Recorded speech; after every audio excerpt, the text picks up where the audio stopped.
Match incroyable hier soir au Parc des Princes, le Parc des Princes de Luis Fernandez qui a joué sans Letizy, sans Benarbias, sans Anelka, sans Robert, sans Rabé Sandratena et sans Algerino. Luis Fernandez a pris des mesures de sanction après la défaite contre Guingamp. Il a viré certains cadres de l'équipe. Il n'y avait que 25 000 personnes au parc et les supporters ne sont plus contents. Arrêtez de vous prendre pour des stars. Ça, c'est l'une des banderoles les plus gentilles. La plus gentille parce qu'il y en avait des beaucoup plus rudes hier soir. C'est parti tout de suite. Le coup d'envoi, vous l'avez vu, avec un ballon de Comisetti, une faute de Cissé. On joue donc depuis une dizaine de secondes et c'est Saïb qui va frapper ce coup franc.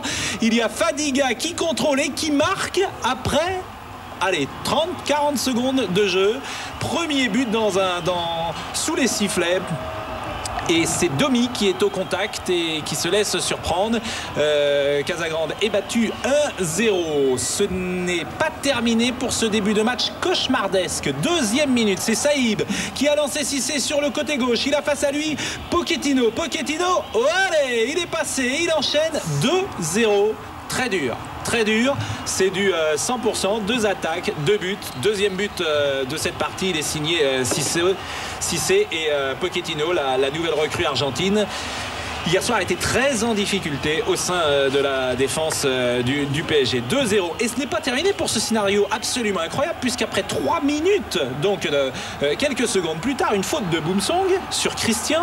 On est toujours vraiment dans le tout début de match. C'est M. Colombo qui a sifflé ce pénalty pour cette faute de Boumsong. C'est Madar qui frappe et qui manque et qui dévisse, qui ouvre tôt son pied droit.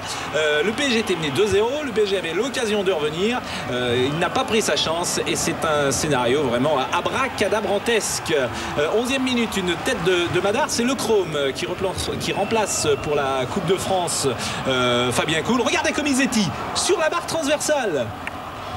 Ça aurait pu faire 3-0 et c'était un ballon perdu par un défenseur du PSG, en l'occurrence c'était Dehu, alors qu'il y avait possibilité de faire la contre-attaque. Le PSG joue vraiment à l'envers hier soir, mais c'est vrai que ce début de match a tout changé, même si Christian trouve ici la barre transversale de Le Chrome qui remplace donc Cool. Voici encore quelques banderoles, vous mettez notre club en danger. Vampeta, très, très discret à l'image de beaucoup de joueurs hier du PSG. Le Roi dans la surface qui réclamait une main de Radet. Monsieur Colombo très justement ne l'a pas sifflé et c'est donc terminé pour cette première période. 2-0 PSG, le Bénil du foot. L'une des banderoles, il y en a eu toutes les 10 minutes, il y avait une nouvelle banderole. Les supporters les avaient préparées visiblement.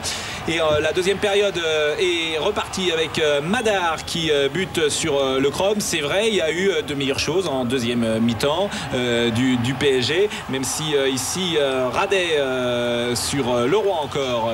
Le Roi qui réclamait une nouvelle fois un penalty.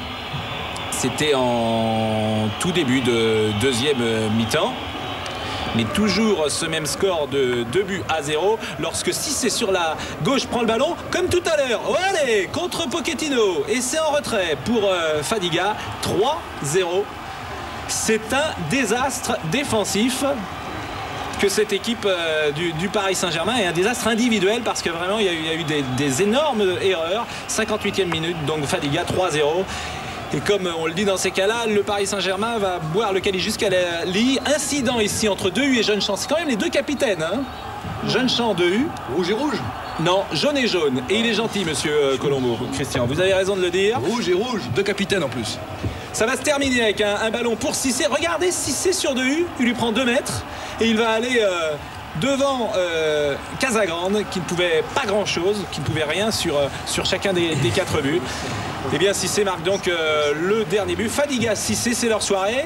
L'un marque, l'autre donne, ou parfois c'est le contraire. 4-0, on écoute Daniel Roland.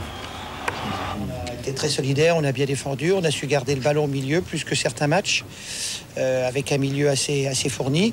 Et puis on a su mettre les contres qu'il fallait et avoir une efficacité maximum. Des réactions, messieurs, elles sont très attendues ce matin du Paris Saint-Germain. Nous allons écouter Dominique Casagrande, Luis Fernandez et Laurent Perper, le président du PSG. Ouais, c'est toujours délicat quand on rentre dans le match. Je crois qu'il n'y a même pas la deuxième minute affichée, on perd 2-0. On rate un penalty, on a la même chance de rater un penalty. Je pense qu'on sait très bien que ça va être dur jusqu'au bout et que c'est carrément mission impossible.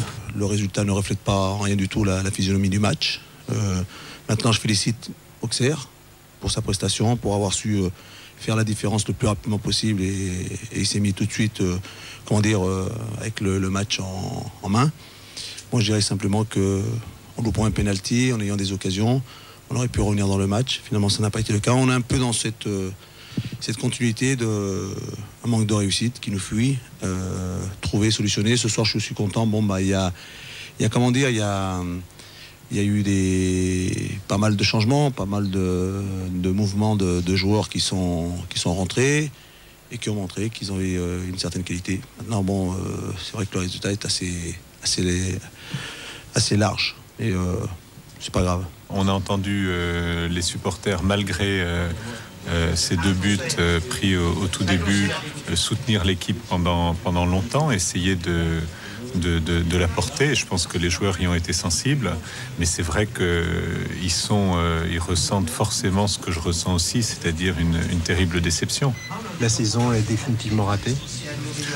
Je pense que tel que c'est, sauf si on gagnait en Champions League, je vois pas très bien comment on pourrait dire que la saison n'est pas ratée. Oui, c'est une saison ratée, c'est une saison qui est loin de nos attentes et des attentes de tous d'ailleurs, parce que je relisais récemment les commentaires des 2-3 premiers mois du PSG. On a vu de belles choses, on s'attendait à quelque chose de très bien, sur le papier tout allait bien, et puis brusquement ça a dérapé. Et on n'a pas fini de contrôler ce dérapage. Oui, c'est clair. Laurent Perper le reconnaissait hier soir. La saison est une catastrophe. Le PSG est éliminé de tout, pratiquement. Coupe de France, Coupe de la Ligue, presque en Ligue des Champions, même si mercredi, on espère que le PSG réussira quelque chose à Milan. En championnat, c'est aussi une catastrophe. Pour le premier budget de France, c'est l'annus horribilis. D'autant que les matchs qu'il leur reste à jouer sont des matchs extrêmement difficiles, à commencer par le prochain, où ils iront jouer contre l'Olympique de Marseille au Stade Vélodrome. Et hasard du calendrier, ce matin, Luxin, Algerino et Okocha sont partis jouer avec l'équipe réserve du Paris Saint-Germain. Vous savez où? À Auxerre. Oui, parce que Luxin et Okocha ne jouaient pas en plus. Bien.